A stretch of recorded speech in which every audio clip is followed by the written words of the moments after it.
थांबा राजू, हात हात हात काढा, हात काढा, हात काढा.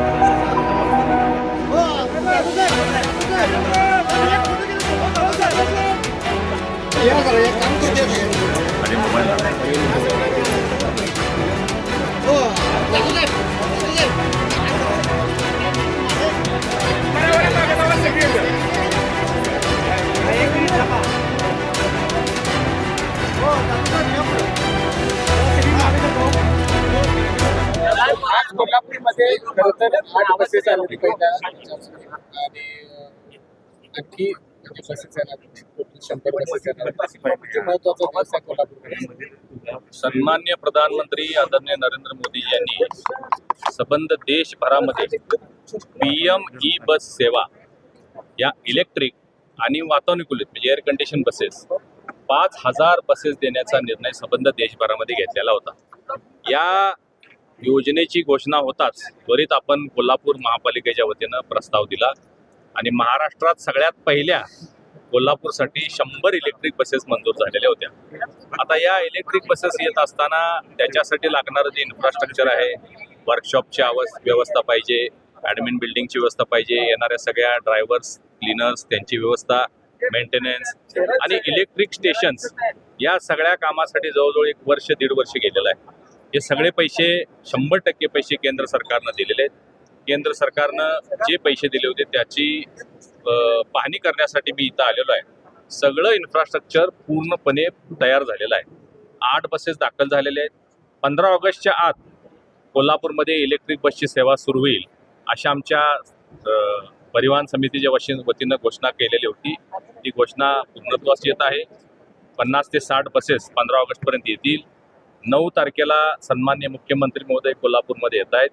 तर त्याच्या आधी त्यांनी जर वेळ दिली तर या इलेक्ट्रिक बसेस किंवा पुढची वेळ दिली तर त्यावेळी मोठ्या प्रमाणात याचं उद्घाटन आपण करणार आहोत. ही सगळी सेवा कोल्हापूरकरांसाठी आपण कार्यरत करणार आहोत. तर आपल्या रस्त्यांवर भगवं वादळ खरतर आलेलं आहे. भगव्या रंगाच्या बसेस सगळ्या आहेत. आता हे आम्हीच भाग्यवान आहे म्हणायला पाहिजे की भगवा कलर चांगला आहे, अट्रॅक्टिव्ह आहे, लोकांना आकर्षित करणारा रंग आहे. लांबून जरी बस आली तरी दिसेल अशा पद्धतीचा हा रंग आहे. तुम्ही बघितलं असेल की 9 मीटर आणि 12 मीटरच्या या बसेस आहेत.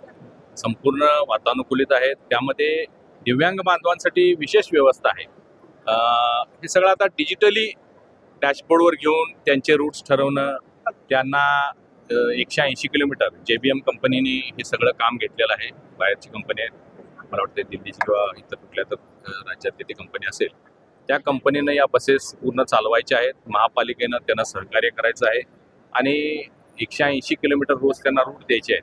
तर आत्ताच्या बसेस आपल्या एक्झिस्टिंग आहेत त्या अतिशय दुरावस्थेमध्ये आहेत आणि म्हणून आम्ही कोल्हापूरमध्ये बसेस आणणार म्हटल्यानंतर आमच्या विरोधक काँग्रेसच्या मंडळीने आमची जरा चेष्टा केली होती. त्यांनी 3 बसेस दिल्या होत्या आणि खूप गाजावाजा केला होता की आम्ही 3 बसेस दिल्या म्हणून. आम्ही त्याच दिवशी घोषित केलं होतं की आम्ही 100 बसेस आणू. त्यावेळी त्यांनी चेष्टा केली होती, हे हवेत बोलतात खासदार असं म्हटले होते. परंतु प्रत्यक्षात दिल्ली दरबारी अनेक वेळा मंत्री महोदयांना भेटणे, सेक्रेटरीजना भेटणे, त्याचा फॉलोअप घेणे, महापालिकेकडून कागदपत्राची पूर्तता करणे, या सगळ्या गोष्टी पूर्ण केल्यामुळं आज हा शुभदिन कोल्हापूरमध्ये होतोय. आणि ह्या सगळ्या सेवेची खरं पाहता पब्लिक ट्रान्सपोर्टेशन मजबूत असणं हे गरजेचं आहे. आणि आपल्या कोल्हापूरसारख्या शहरामध्ये आता ट्रॅफिक वाढत चाललेलं आहे. भाविक मोठ्या प्रमाणात येत आहेत, पर्यटक मोठ्या प्रमाणात येत आहेत. अशा वेळी पब्लिक ट्रान्सपोर्टेशन असणं आणि त्याचा लाभ महापालिकेसाठी होणं हे क्रमप्राप्त आहे. त्या दृष्टिकोनातून कोल्हापूरकरांच्या आणि भाविकांच्या सेवेसाठी ही बस इथं कार्यरत होईल. महालक्ष्मीला येणाऱ्या लोकांसाठी व्यवस्था करणं, एअरपोर्टसाठी व्यवस्था करणं, अशा अनेक प्रकारच्या कल्पना आमच्या स्थायी समितीचे सभापती आणि आमचे सगळे सदस्य महायुतीचे यांनी आता बराच चांगला प्लॅन केलेला आहे आणि तो आता भविष्यात आपल्यात अंमलात आलेला दिसेल.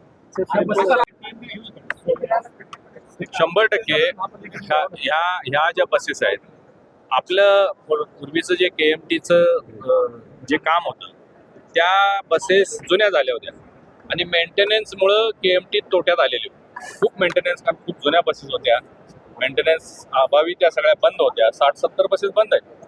या नवीन बसेस आहेत, आधुनिक पद्धतीच्या आहेत. याला आता डिझेलचा खर्च नाही आहे. इलेक्ट्रिक चार्जिंग जे होणार आहे ते अत्यल्प दरामध्ये. याच्यासाठी EV साठी दर सुद्धा वेगळा आहे MSCBचा. आणि या सगळ्या कमी दरामध्ये इलेक्ट्रिक त्याला उपलब्ध होत असल्यामुळं मेंटेनन्स कमी होत असल्यामुळं आणि प्रदूषण विरहित पूर्ण ग्रीन हे काम चालत असल्यामुळं त्याचा निश्चित फायदा या बस चालकाला किंवा बसच्या या सगळ्या व्यवसायामध्ये होणार. या सेवा देत असताना कोल्हापुरातील रस्ते पण चांगले असणे गरजेचं आहे. 100 कोटी रस्त्यांना अजून काही ठिकाणी काम झालं नाही. कुठेतरी महापालिका रस्ते तयार करण्याच्या बाबतीत कमी पडते. हे बा 100 कोटीचे जे रस्त्याचा विनाकारण विरोधकांनी थोडासा वावा केलेला आहे. हे रस्ते बऱ्यापैकी आता झालेले आहेत, काही अजून प्रलंबित आहेत, परंतु पावसामुळं काही ठिकाणी हे रस्ते आता अपूर्ण आहेत. लवकरच पाऊस कमी झाल्यानंतर तुम्हाला पूर्ण कोल्हापूर शहरातले रस्ते अति चकाचक तुम्हाला सगळे दिसतील. जुन्या बस आले, नवीन बस आलेल्या आहे. जुन्या बस काही निम्म्या 60% पेक्षा जास्त खराब झालेल्या आहेत. त्यावर परत वापरात येणार त्याच काय हे पहा आता त्या ज्या 10 आणि 12 वर्षापेक्षा जास्त झालेल्या बसेस आहेत त्या चालवणं थोडंसं इष्ट आहे मला वाटत नाही, योग्य होणार नाही. नवीन बसेस नवीन रूटनं चालतील आणि जुन्या ज्या चालू शकतील त्या परत आपण दुरुस्त करून त्याही आपण चालवणार आहोत. सर सध्या